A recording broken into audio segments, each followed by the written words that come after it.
In 2016, Jordan Brand took one of the most legendary, the most historically significant, the best sneakers of all time and gave us a low top version. But nearly 10 years later, Jordan Brand is bringing it back, and I think people are going to appreciate this a bit more. Air Jordan 1 Low OG Chicago.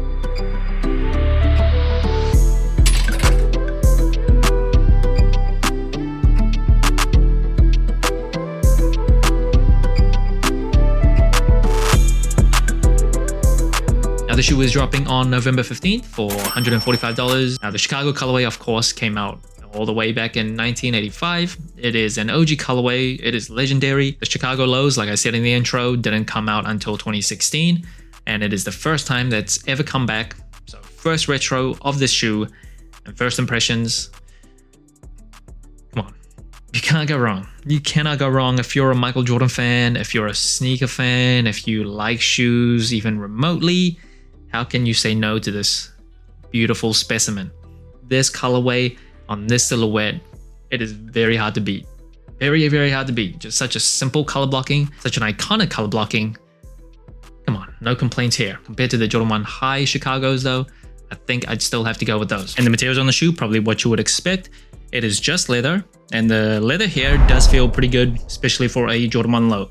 So a lot of times these Jordan 1 Lows can come with like super thin type of leather that can feel very soft, and some people do like that, but then it becomes very thin and it just feels flimsy, feels kind of cheap. The leather here is not like super thin. Now one thing you will notice right away when you look at this shoe is that the largest swoosh on this Jordan 1 Low has returned. So if you look at the powder blue swoosh versus these, you will see the difference in the size of the swoosh itself. So this one has the largest swoosh here, as well as actually 8 eyelets on this shoe. So usually the Jordan 1 Low OGs just has 7 eyelets, 85 Cuts has 8 eyelets, Travis Scott Jordan 1 Lows and very special collaborations also have 8 eyelets. And the shoe does come with 1 extra set of laces, so black laces out of the box and then white laces as an extra set.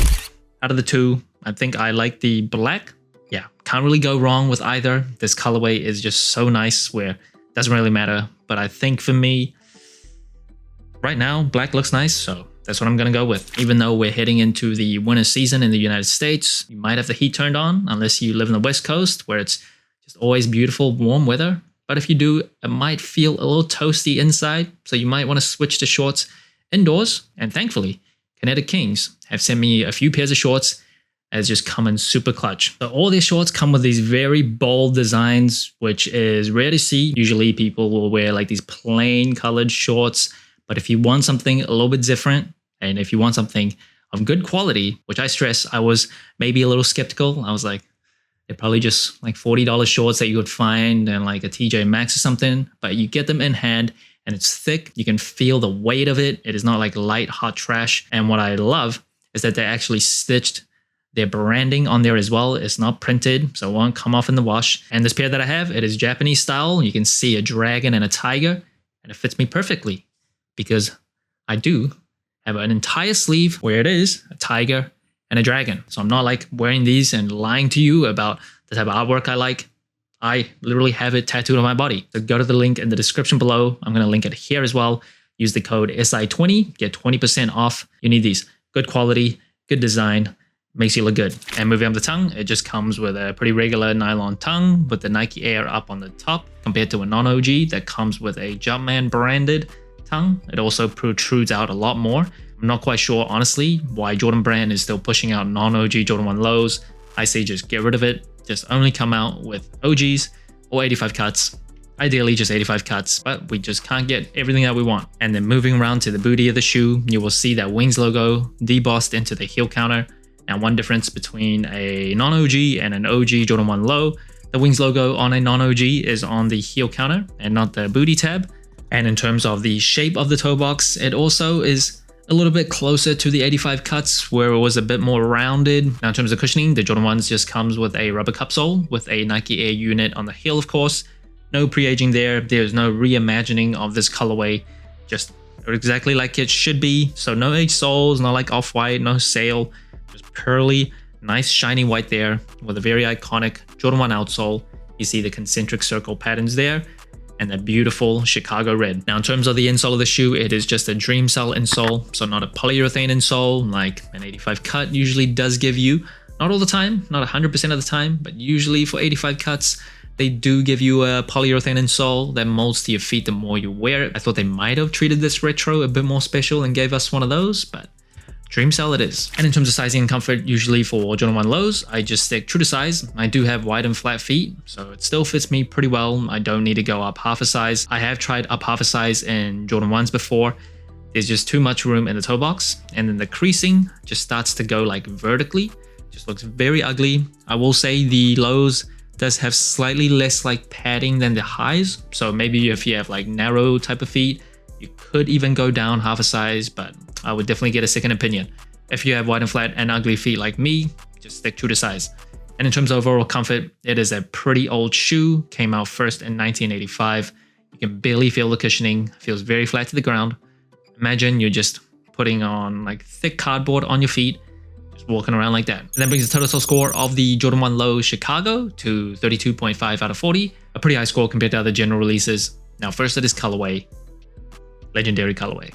This is an OG colorway, even though the Low Chicagos didn't come out until like 10 years ago, but the colorway itself, one of the most iconic, the most historically significant colorways ever. And in terms of the materials, especially for a Jordan 1 Low, does feel pretty good. So it's not like super thin, super flimsy, like a lot of lows can come. Does feel decent. It's not like insanely thick like the Jordan 1 85 Breads, but it does feel decent. Now in terms of the comfort, super average. Jordan 1s, I think, are one of the more average Jordan retro shoes. You barely feel much cushioning. My rubber cup sole is just not very soft. It's not very responsive.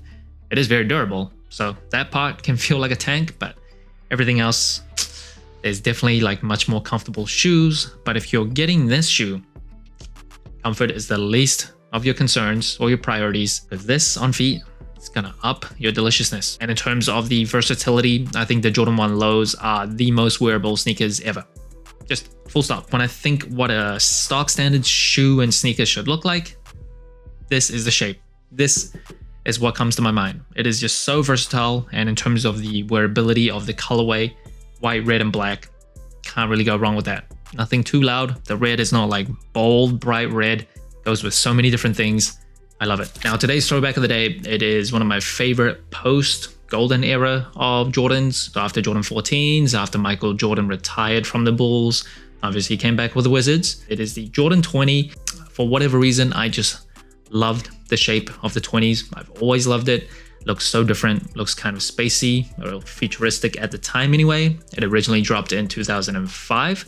And there were the Stealth colorway, there was that Midwest colorway, there was that East Coast colorway, but you couldn't beat that white and red OG colorway. There was that laser print on the strap itself. That was like all the hype back then. It can feel kind of tacky now, but I certainly loved it. And I still love the shape and just the look of the Jordan 20s. So I really want them to bring it back and retro them and treat it like it's a Jordan 1, Jordan 3, Jordan 4, where they bring back a ton. Because I remember one of my friends back in the day, he had the Midwest colorway of the 20s and I wanted them.